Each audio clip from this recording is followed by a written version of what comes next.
झुमरीपुर में जहाँ 2 किसान रहते थे। एक था रमेश जो बहुत ही दुर्भाग्यशाली था और हमेशा नुकसान में रहता था। दूसरा था सुरेश जो समृद्ध था और अच्छा जीवन व्यतीत कर रहा था। कितनी अच्छी फसल तैयार हो गई है, इसे अब हम कल काट लेंगे। आपकी मेहनत रंग लाई, अब मुनिया के सारे सपने पूरे होंगे। अरे मुनिया की माँ, क्यों दी, तू भी तो घर की रानी है। इस बार नई साड़ी दिलवाऊंगा तुझे। हाँ चलो हटो, बड़े वो हो, जल्दी सोना है, सुबह सुबह ही कतई शुरू कर देंगे। दोनों चैन की नींद सो जाते हैं कि बीच रात में शोर मचने लगता है। अरे अरे हम सब बर्बाद हो गए भैया। अरे रमेश भैया, अरे जल्दी बाहर आओ। अरे देखो क्या जुल्म हो गया। हम सबकी खड़ी तैयार फसलों में आग लग गई भैया। रमेश का पड़ोसी सुरेश भी बाहर आता है और फिर वापस जाकर सो जाता है।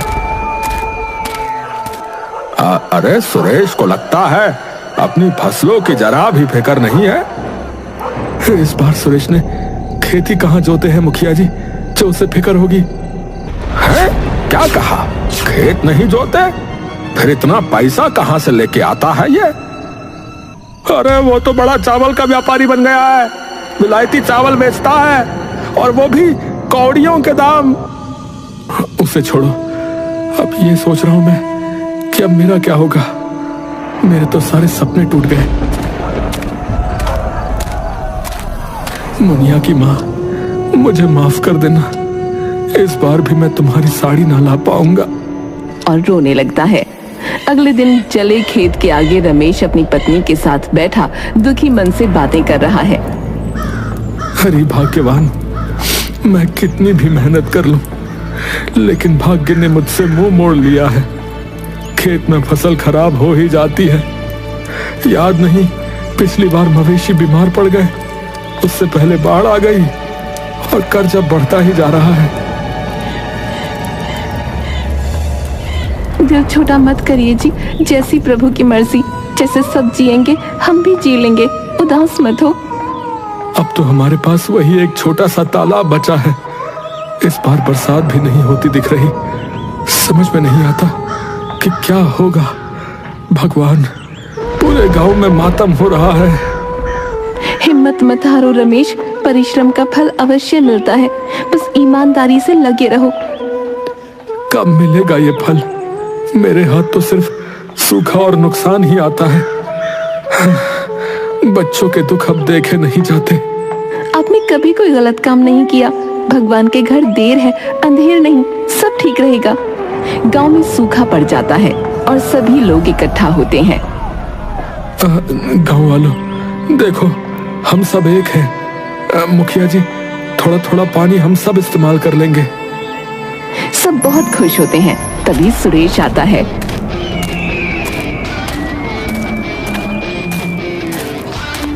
अरे रमेश रहा पागल का पागल है।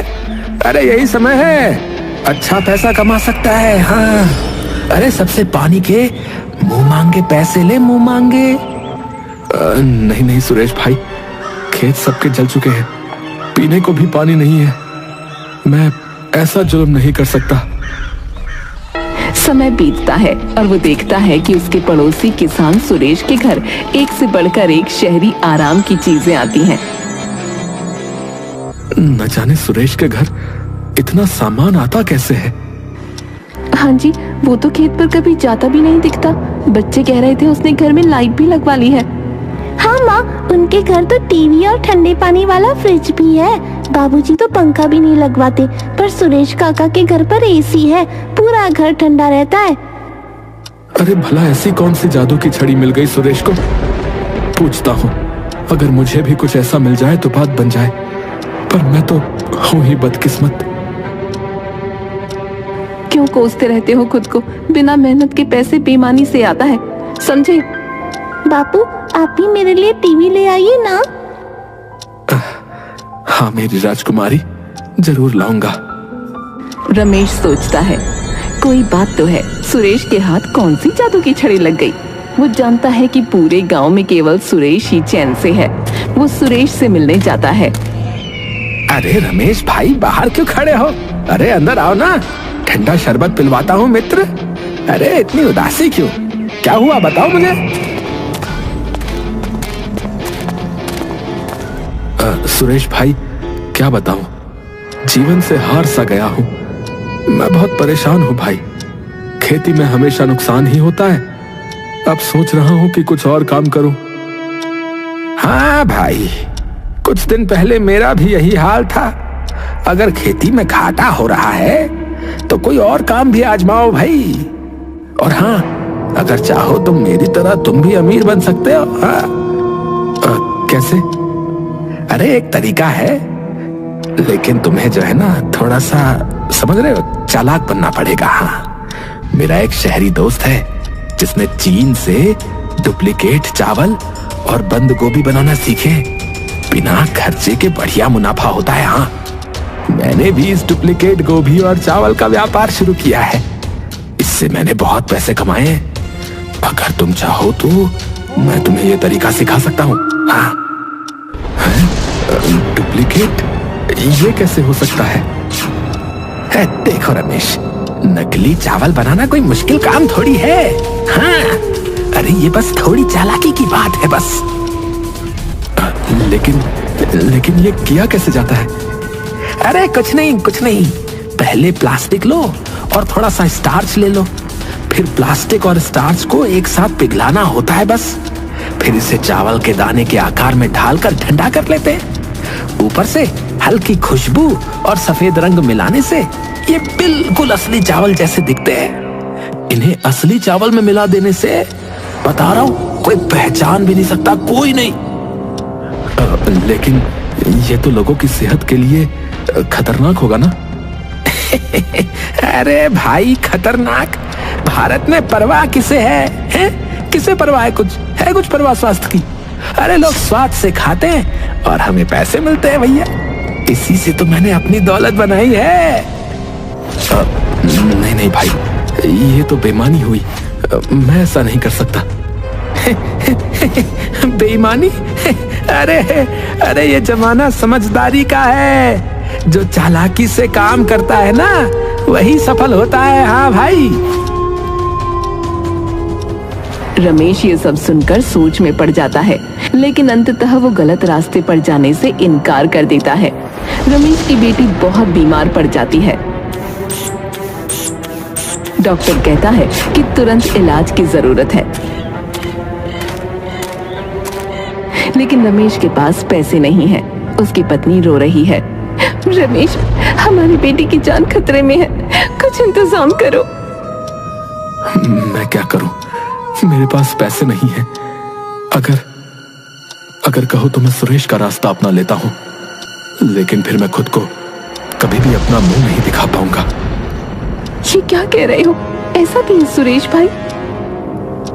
वो लोगों की जान से खेलकर अपने लिए खुशी खरीद रहा है। मुनिया की माँ, तुम्हें पता है वो नकली चावल बेचता है। नकली चावल? भला नकली चावल कैसे होंगे?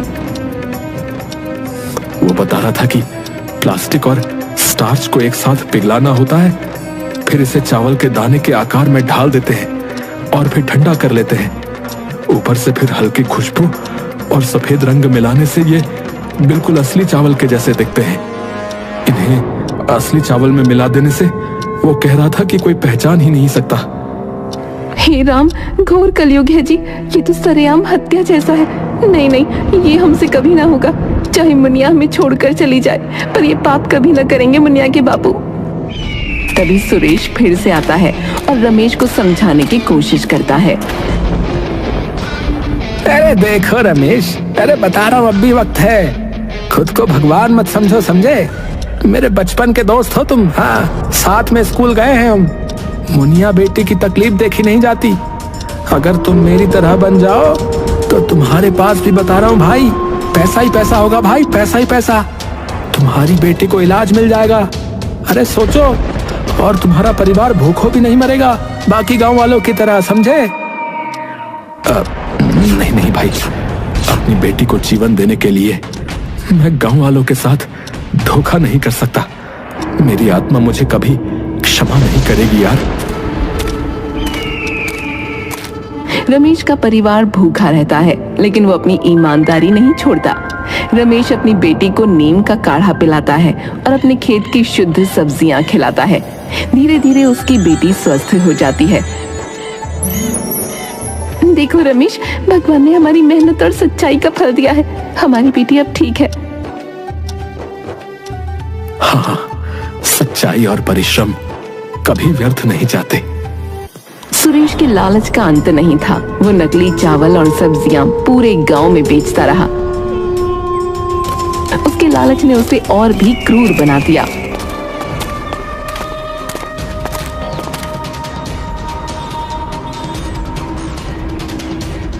उसने गांव वालों से भारी ब्याज पर पैसे उधार देना शुरू कर दिया और जब वे चुका नहीं पाते तो उनकी जमीन वो हड़प लेता। एक दिन गांव का एक गरीब किसान हरीराम उसकी दुकान पर मदद मांगने आया। हाँ, सुरेश बाबू, मेरे बच्चे भूखे हैं, थोड़े चावल उधार दे दो सुरेश बाबू, मैं अगली फसल पर चुका दूंगा आपको। हैं? उधार? तेरे जैसे कंगालों के लिए मेरी दुकान नहीं है रे। हाँ, अगर अपनी जमीन गिरवी रखने को तैयार हो तो कुछ बात बन सकती है। हाँ। हरीराम मजबूरी में अपनी पुश्तैनी जमीन के कागजात सुरेश को दे देता है। कुछ ही महीनों में सुरेश ने गांव के कई किसानों की जमीनें हड़प ली। एक दिन उसकी ही बेटी एक प्रसिद्ध होटल में खाना खाती है, जहां सुरेश के नकली चावल का इस्तेमाल किया गया था। पापा, ये चावल कुछ अजीब लग रहे हैं, लेकिन स्वाद ठीक है। थोड़ी देर बाद वो दर्द से चीखने लगी। उसके शरीर में अकड़न आ गई। पापा, मेरे पेट में बहुत तेज दर्द हो रहा है। आओ, आओ, पापा, बहुत दर्द हो रहा है, पापा। और वो जमीन पर गिर पड़ी। डॉक्टर आते हैं और बताते हैं कि उसके शरीर में जहर फैल गया है, जिससे वो आंशिक रूप से लकवाग्रस्त हो गई है। देखिए, ये नकली चावलों के कारण हुआ है, जो प्लास्टिक और हानिकारक केमिकल से बने होते हैं।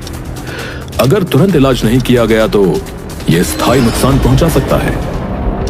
उसी समय गांव के कई और लोग बीमार पड़ने लगे। गांव में हाहाकार मच गया। पुलिस को बुलाया जाता है और जांच शुरू होती है।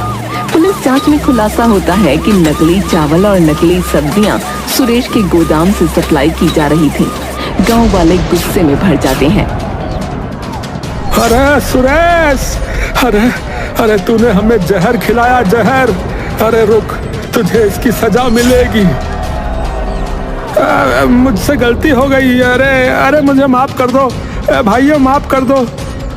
अरे ये कोई गलती नहीं है सुरेश, ये पाप है, पाप। तुमने अन्न के नाम से खिलवाड़ किया है, खिलवाड़, और सभी गांव वालों के जीवन से भी। इसका दंड तो तुम्हें मिलेगा। मुखिया जी, आप कुछ करिए, मुझे माफ कर दीजिए। पुलिस सुरेश को गिरफ्तार कर लेती है। गांव वाले उसके मुंह पर कालिख पोतते हैं और उसे गधे पर बैठाकर पूरे गांव में घुमाते हैं। सुरेश, देखा तूने, तेरी बेईमानी ने तेरी ही बेटी को सजा दी है, और अब चल, तुझे जेल में अब सजा भी काटनी होगी। इंस्पेक्टर साहब, इतना जलील तो कर दिया है, अब भी बोल रहा हूँ मुझे छोड़ दो, माला माल कर दूंगा तुम्हें, माला माल बता रहा हूँ। अरे कितना गिरेगा सुरेश, इतने लोगों के जीवन से खिलवाड़ करके भी मन नहीं भरा है? चल, अब तुझे असली पुलिसगिरी दिखाएंगे थाने में, चल। गांव वाले तालियां बजाते हैं और सुरेश को हथकड़ियों में जेल ले जाया जाता है। कुछ दिनों बाद रमेश खेत में बैठा रो रहा होता है। तभी एक बुजुर्ग व्यक्ति आता है। बेटा, क्यों रो रहे हो?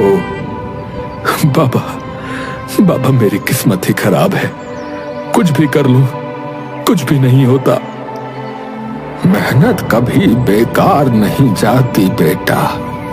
तुम इस सूखे तालाब की मिट्टी अपने खेत में डालो और मेहनत करते रहो। दूसरी ओर रमेश और उसका परिवार मेहनत से खेतों में काम कर रहे थे। रमेश ने अपने सूखे तालाब से उपजाऊ मिट्टी निकालकर उसे अपने खेत में डालने का फैसला किया ताकि उसकी फसल अच्छी हो। एक दिन जब वो मिट्टी निकाल रहे थे तो वो थककर वहीं सो जाते हैं। सुबह जब वो जागते हैं तो देखते हैं कि दो नाग एक मिट्टी के ढेर के ऊपर कुंडली मार कर बैठे हैं। रमेश डर जाता है। हे भगवान, ये नाग देवता यहाँ कैसे आ गए? भगवान का लाख लाख शुक्र है कि इसने काटा नहीं। हो ना हो, नाग देवता का यूं अचानक से कुंडली मार कर बैठना कोई तो संकेत है। लेकिन तभी उसे महसूस होता है कि ये कोई संकेत हो सकता है। वो और गहराई से खुदाई करने लगता है। कुछ देर बाद उसका फावड़ा एक धातु की चीज से टकराता है। वो जल्दी से मिट्टी हटाता है और देखता है कि वहाँ एक विशाल शिवलिंग और एक सोने का खजाना दबा हुआ है। भगवान शंकर की कृपा, जय भोलेनाथ। ये है हमारी वर्षों की सत्यनिष्ठा और परिश्रम का इनाम। गांव वाले ये खबर सुनकर वहां इकट्ठा हो जाते हैं। रमेश निश्चय करता है कि इस स्थान पर एक भव्य शिवालय बनाएगा। मैंने कहा था ना, ईमानदारी और मेहनत का फल देर से ही सही पर अवश्य मिलता है। बेईमानी का अंत हमेशा बुरा ही होता है। ये परिश्रम और सत्यनिष्ठा का फल है जो मैंने धैर्य के साथ प्राप्त किया। बेईमानी का धन टिकता नहीं, लेकिन सच्ची मेहनत का फल अवश्य मिलता है। जय भोलेनाथ। रमेश अपने खजाने का उपयोग एक सुंदर मंदिर बनाने में करता है। वो अपने खेतों को और अधिक उपजाऊ बनाता है और गांव में नए कुएं और तालाब खुदवाता है। धीरे धीरे वो गांव का सबसे अमीर और प्रतिष्ठित व्यक्ति बन जाता है। अरे रमेश की ईमानदारी ने उसे भगवान का आशीर्वाद दिलाया भैया। अब देखना हमारा गांव और ज्यादा समृद्ध होगा। हाँ। सुरेश जेल में अपनी करतूतों पर पछता रहा था, जबकि रमेश की ईमानदारी और मेहनत ने उसे गांव का सबसे सम्मानित व्यक्ति बना दिया। वो अपने परिवार के साथ खुशहाल जीवन जी रहा है। सुरेश जेल में सजा काट रहा है। गांव के लोग अब रमेश का सम्मान करते हैं।